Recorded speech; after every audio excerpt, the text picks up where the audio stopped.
আপনি বাড়ির বাইরে গেছেন এবং বাসায় আসার পরে আপনি সাবান বা হ্যান্ড ওয়াশ দিয়ে ৫ থেকে ৭ বার হাত ধৌত করছেন।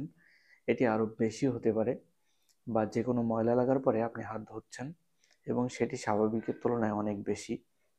এছাড়াও আপনি বাড়ির বাইরে গেলে তালা লাগিয়ে যাওয়ার পরে কিছু দূর বাইরে গেলে আবার এসে আপনি ডোর চেক করছেন যে আসলে আপনি তালা লাগিয়েছেন কিনা।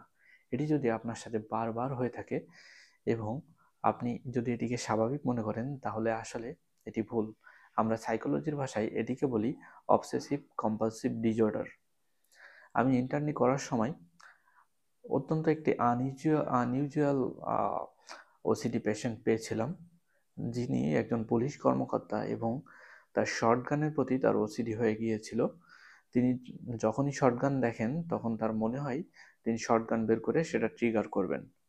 এজন্য ওসিডি হলে আপনি বাসায় বসে থাকবেন না, আপনার নিকটস্থ কাউন্সিলিং সাইকোলজিস্ট অথবা যে কোনো সাইকোলজিস্টের বা সাইকিয়াট্রিস্টের পরামর্শ গ্রহণ